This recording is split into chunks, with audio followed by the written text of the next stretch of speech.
Assalamualaikum warahmatullahi wabarakatuh. Bagaimana kabarnya anak-anak? Mudah-mudahan hari ini kita tetap diberikan kesehatan dan mudah-mudahan kita selalu berada dalam lindungan Allah Subhanahu wa taala. Amin ya rabbal alamin. Kembali lagi bersama Bapak dalam video pembelajaran PJOK. Dalam video pembelajaran kali ini, Bapak akan membahas tentang pembelajaran bahaya merokok dan minuman keras bagi kesehatan. Nah, sebelum menyampaikan materi, seperti biasa, Bapak akan memaparkan tentang tujuan pembelajaran kali ini. Tujuan yang pertama, anak-anak dapat menjelaskan bahaya merokok bagi kesehatan tubuh. Yang kedua, anak-anak dapat menjelaskan bahaya minuman keras bagi kesehatan tubuh. Itulah anak-anak tujuan pembelajaran yang akan kita capai pada pembelajaran kali ini. Baik anak-anak, untuk yang pertama adalah bahaya merokok untuk kesehatan. Pada saat kelas 4, anak-anak sudah mempelajari tentang perilaku terpuji dalam pergaulan sehari-hari. Dalam pergaulan anak-anak harus berhati-hati karena pergaulan yang salah memberikan dampak yang buruk tidak hanya pada masa sekarang tetapi juga pada masa yang akan datang. Anak-anak perlu membentengi diri dengan memegang teguh ajaran agama, yaitu jujur dan disiplin. Dengan demikian, anak-anak dapat terhindar dari pergaulan yang salah. Dampak pergaulan yang salah seperti muncul keinginan merokok dan minum minuman keras. Nah, apa saja bahaya merokok dan minum minuman keras? Yuk kita bahas bersama-sama. Merokok dan minum minuman keras dapat merusak tubuh. Merokok dan minum minuman keras adalah pilihan, itu tandanya manusia sendiri yang merusak tubuhnya. Padahal manusia dianugerahi tubuh yang sempurna oleh Allah Subhanahu wa taala. Tahukah anak-anak, asap rokok sangat berbahaya. Oleh karena itu, hindari rokok dan minum minuman keras. Asap rokok berbahaya bagi perokok aktif dan perokok pasif. Perokok aktif merupakan orang yang aktif merokok, sedangkan perokok pasif merupakan seseorang yang tidak merokok tetapi terkena asap rokok atau menghirup asap rokok. Anak-anak dapat melihat gambar yang Bapak tampilkan ya. Nah, yang pertama adalah perokok aktif. Anak-anak dapat melihatnya, orang yang sedang memegang rokok disebut perokok aktif. Sedangkan orang-orang yang berada di sekeliling perokok aktif tersebut yang juga menghirup asap rokok disebut perokok pasif. Mengapa merokok berbahaya bagi kesehatan?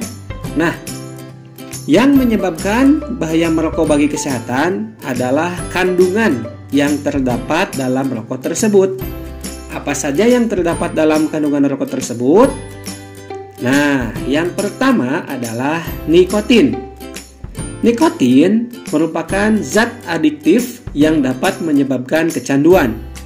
Nikotin juga mempengaruhi saraf dan peredaran darah. Bahaya lain nikotin ialah mempercepat detak jantung.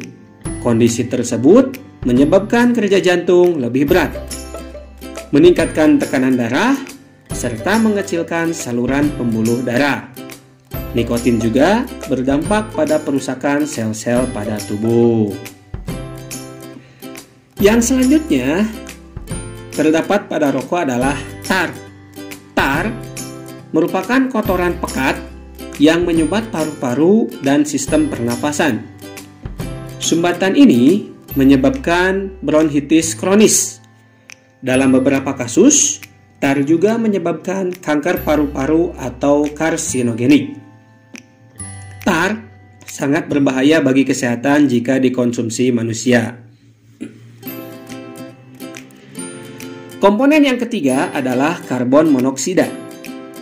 Karbon monoksida merupakan zat beracun yang merusak dalam aliran darah dan memengaruhi kemampuan sel-sel darah merah mengangkut oksigen ke seluruh tubuh. Padahal, oksigen dibutuhkan tubuh untuk metabolisme dan pernapasan. Keadaan tersebut mempercepat kerusakan pada paru-paru sehingga menyebabkan penyakit. Anak-anak, untuk lebih memahami lebih jelas lagi tentang kandungan zat yang terdapat pada rokok, Bapak akan menampilkan video animasi yang Bapak kutip dari channel Neuron. Nah, yuk kita simak bersama-sama. Pertama, nikotin. Suatu zat yang bisa bikin kita kecanduan, si alasan utama kenapa semua orang tidak bisa berhenti merokok. Bahkan, dia adalah alasan kenapa mereka yang berniat berhenti merasa tidak nyaman dan akhirnya ditarik kembali. Selain nikotin, ada sekitar 7.000 bahan kimia lainnya yang terlibat dalam proses membakar satu batang rokok, di mana diantaranya ada beberapa yang akan menjadi aktif dan dapat merusak badan kita. Terlebih lagi, terdapat lebih dari 60 bahan kimia diantaranya yang diketahui dapat menyebabkan kanker. Dari sini, kita dapat mengambil kesimpulan bahwa merokok dapat merusak berbagai macam organ tubuh kita dan secara umum menurunkan kondisi kesehatan. Komponen berikutnya adalah tar, suatu nama yang diberikan untuk partikel-partikel yang tergantung di dalam rokok. Partikel-partikel ini berisi zat-zat yang dapat menyebabkan kanker seperti karsinogen. Contohnya adalah metal seperti arsenik, kadmium, dan lain-lainnya. Tar itu lengket dan berwarna coklat. Dan apakah kalian pernah berpikir kenapa gigi dan kuku perokok menjadi kuning? Yap, itu adalah tar yang dapat juga mengotori paru-paru dan memberikannya penampilan yang sama. Zat yang berbahaya berikutnya adalah karbon monoksida, suatu gas yang dalam jumlah banyak dapat berakibat fatal karena menggantikan oksigen yang seharusnya tersirkulasi di darah. Gampangnya seperti ini.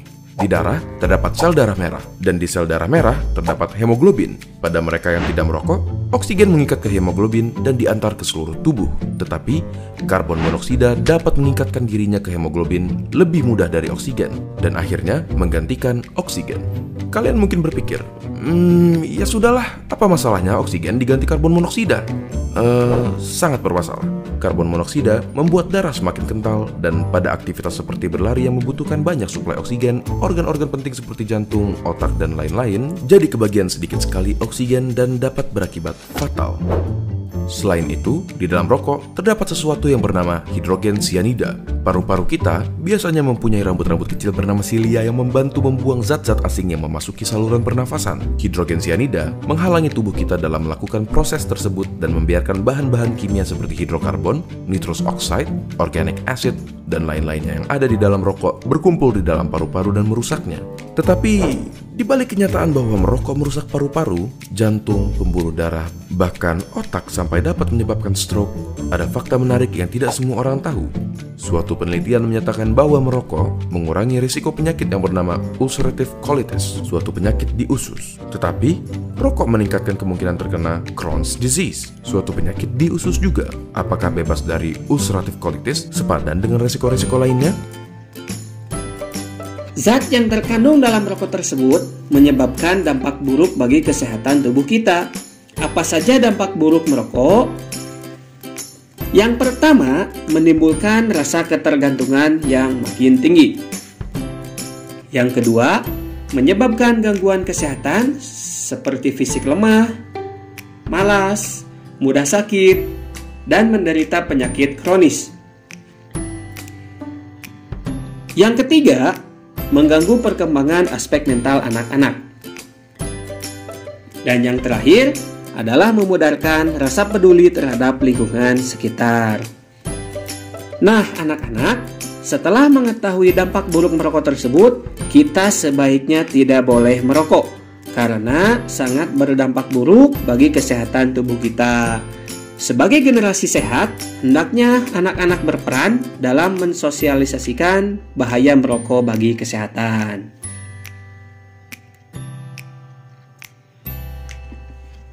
Baik anak-anak, untuk yang kedua adalah bahaya meminum minuman keras. Sama halnya dengan merokok, minum minuman keras sangat berbahaya bagi kesehatan tubuh kita. Minuman keras mengandung alkohol yang bersifat adiktif. Sifat adiktif merupakan sifat dari zat yang membuat orang menjadi kecanduan. Jika seseorang mengkonsumsi minuman keras, fungsi tubuh dan perilakunya akan terganggu. Anak-anak, minuman keras mengandung beberapa zat yang berbahaya bagi tubuh. Minuman keras atau miras yang mungkin kalian kenal dengan minuman beralkohol mengandung etanol. Etanol merupakan bahan psikoaktif yang dapat menyebabkan menurunnya kesadaran. Selain etanol, terdapat beberapa zat yang terkandung dalam minuman keras tersebut. Nah, anak-anak, untuk lebih jelasnya, silahkan simak video cuplikan berikut yang Bapak kutip dari channel Neuron. Coba kita mulai dari alkoholnya sendiri. Apa yang kita kenal dengan alkohol yang dikonsumsi manusia sering juga dikenal dengan sebutan etanol, merupakan senyawa yang kecil. Lebih kecil lagi. Sedikit lagi? Oke. Kenapa sekecil itu? Karena etanol bisa melewati celah yang sangat ketat. Bahkan di salah satu barrier atau pelindung terpenting yang ada di tubuh kita. Coba bayangkan, senyawa-senyawa ini membaur ke dalam saluran darah kita secepat 20 menit bahkan di saat perut kita penuh. Namun, yang sebenarnya membuat kita sampai bisa merasa pusing adalah fakta bahwa senyawa alkohol bahkan membaur ke dalam otak kita. Tapi, bagaimana caranya? Otak kita dilindungi oleh suatu lapisan bernama blood-brain barrier yang fungsinya adalah meregulasikan komponen di dalam darah yang bersirkulasi ke dalam otak. Tapi, karena ukuran senyawa etanol yang sangat kecil, dia dapat dengan mudah menembus blood-brain barrier melalui darah melewati pertahanan tersebut. Inilah yang dapat membuat kita merasa pusing, mual, dan lain-lainnya. Terlalu banyak alkohol dapat memperburuk efek-efek tersebut dan bisa saja membuat kita tidak sadar sama sekali terhadap lingkungan sekitar sekalipun. Kita bisa menjadi terlalu percaya diri, bisa saja muntah, jatuh tidak sadar, dan bahkan koma atau meninggal. Secara alami, hati kita dilengkapi dengan perlengkapan yang memadai untuk menghancurkan senyawa alkohol ini. Tetapi, itu berarti meminta hati kita untuk bekerja lebih keras, lebih dari yang seharusnya. Terlalu banyak alkohol dapat menyebabkan pembesaran pada hati yang disebut alcoholic liver disease. Pada kasus yang berkepanjangan, memaksa hati kita untuk bekerja terlalu keras dapat membuatnya kewalahan dan mati. Kebetulan, kita tidak bisa hidup tanpa hati. Tidak hanya itu, alkohol juga mengganggu produksi darah di dalam sumsum tulang dan mengakibatkan anemia, suatu kondisi di mana tubuh kita tidak mempunyai cukup banyak sel darah merah dan dapat mengakibatkan kelelahan dan bahkan mengancam nyawa jika berlanjut terlalu parah. Jadi, seberapa banyak alkohol yang bisa kita minum?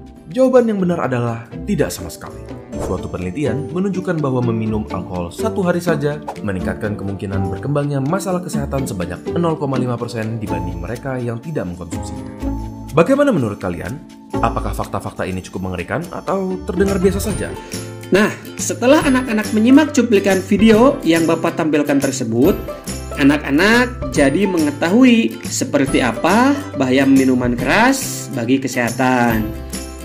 Bapak pertegas lagi, jika mengkonsumsi miras dapat merusak fungsi organ tubuh.